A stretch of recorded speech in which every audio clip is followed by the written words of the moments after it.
only 360 days, and the remaining 5 were the unnamed days.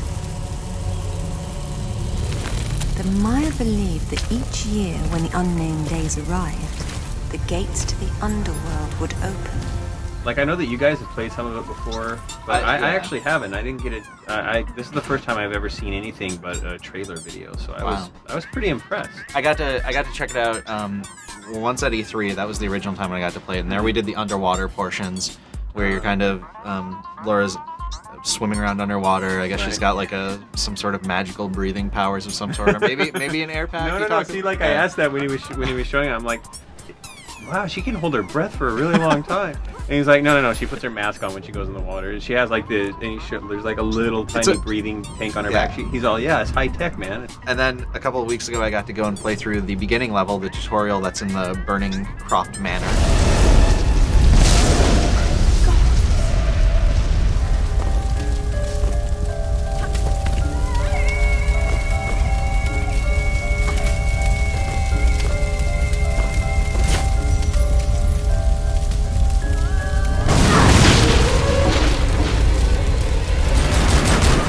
What do you think about the gun combat and the special attack in this? Well, I thought the special, I like the way that it works and how, you have the little reticle that you have to time and get in there to get it off, and it's I find it a lot more appealing than the typical bullet time stuff that we've been seeing since like the Max Payne days. Yeah, and the cool thing is that over that. Exactly, and the cool thing with this is that it's not just hitting like the special attack button and you do it. You actually have to do something. You have to pay attention and time it correctly. Did they talk to you at all about the player tailoring stuff? It's actually, I think this is kind of the most unsung feature of the new game. I did read your most recent post on player tailoring. Oh yeah. And that really fascinated me because it seems to me that in the industry, it seems almost that people are taking the opposite tack, which is like, let's cut out anything that might be more complex to the user and give them sort of a default state to go with that will reach the widest space. But this seems to turn that on its head a little bit. Yeah, well, the philosophy was actually that it's impossible to achieve a wide base by sending out only a single play experience. That by giving players the ability to tailor their experience, either by making the enemies tougher, making Lara Croft tougher, giving them more time to work with some of their abilities to climb with the architecture. Also, what you can do is send out this sonar pulse, and it builds up this mathematical model in your PDA of the space, and then you can fly through it and find stuff that maybe you couldn't find before. So all these pieces were meant to make the game more accessible to more people, because they could not only tailor the difficulty if they found it difficult or less so, but they could tailor what they wanted to do. They could say, you know what, it's not that the combat's too hard for me, it's that I just want more of the puzzles and exploration. I just want to be bothered less by tigers attacking me and whatnot. But then again, you really can't come up with a single suite of puzzles that everyone is going to be able to have the just appropriate amount of challenge and success at the end. So that's why we put in the field assistance, where you can ask Lara for a hint or for an answer anytime you want. And if we didn't do that, we couldn't have made the puzzles nearly as deep or as complex as they are. So it really was about broadening out the game experience and letting people tweak it to provide the most access to everybody, than to try and second guess some mythical large swath of players with a single experience. The hint system he did tell me about, and this is kind of funny because I was playing through with the developer, right? They were sitting there, and this is one of the funny things about trying to play a game like this with the developer. So I would spend 15 minutes trying to figure out this puzzle, and the whole time I'd just be like, oh god, this guy must think I'm a total idiot. He knows how to solve this. Right. But then eventually, as I'm trying to figure out one of these puzzles, he points out that there's this hint system, and it's totally optional. You just, they don't pop up hints for you. But if you're stuck on a puzzle, you can get like up to 3 different levels of hints for each area. And it'll just be based on the room you're in. It'll be Laura making an observation about the room. A lot of the hardcore audience, when they've heard about this feature, it's been more controversial. But really, this is just a more powerful version of easy, medium, hard difficulty anyway, with a slant toward the kind of experience and not the difficulty of the experience.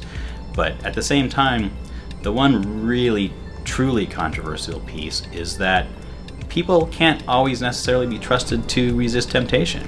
That one of the things that's really exciting about a game is to struggle with it and Right. come back to it. I mean, one of the things that's cool about playing Braid is that you can't figure these things out, Right. and then when you finally do, you're successful. And how well are you able to resist that temptation?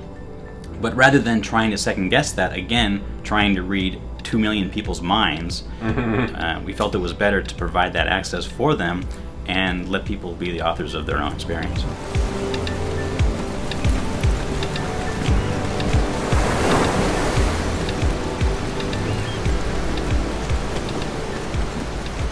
I really like Legend because it added a lot to the Tomb Raider franchise. Fix the as controls. Fix the controls. Yeah, that's a good way to put it. And then, but in this one, they seem to have added even more animations. Like they took some cues from Assassin's Creed and Uncharted. It looks like, because the way that she has a lot more fluid animations when she goes from pose to pose. And I really like kind of the free climbing areas. They're not really free climbing because you can still see like the texture and the geometry, and it's like, oh, this is an area where she's going to animate like this when she's climbing sideways along a wall, But it looks really cool because she puts her hands on the right handholds and she uses her feet to steady her, and she wall jumps. Yeah. Gotta love the wall jumping. Jumps are cool. Love wall jumps. Yep. And then she has this this grapple, and the grapple thing is really cool because it's actually it's physics based, just like the rest of the world.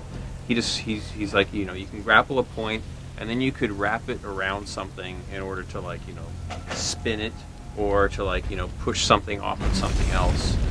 So I guess the thing that I've noticed is that all the environments that you were shown and that I saw in some of the videos, and even the environments I saw, they were really great, really great level design. They looked a lot of fun, and the stuff I played was a lot of fun to just jump around in. Like Legends, it was really great for that reason. But it's funny that you mentioned Assassin's Creed because I almost want Tomb Raider to evolve in some way and to become like. We were talking about the fact that there's no open environments in these games. Right, yeah. All the environments are just kind of these closed off areas, and you figure out how to navigate this area and solve this puzzle, and then you're done. But in the Mexico level, there's a part you actually get on a motorcycle and you drive down, very nicely cleaned out roadways towards different areas of the level, and it was nice because it made it feel like this open thing where you're going to this temple to grab this, you're going to this temple to grab this, and then you come back to solve a puzzle in the middle. It's like I say that I want these more open world and exploration things, but then I played Uncharted, and Uncharted is linear. Yeah, it's like true. point A to point B. It was just so much fun to play, and the characters were so memorable. Yeah, the Tomb Raider games have always had the set pieces, and from what we've seen so far, this is no different. It's going to have amazingly beautiful, awesome set pieces. Like the Kraken was really cool, I thought, too.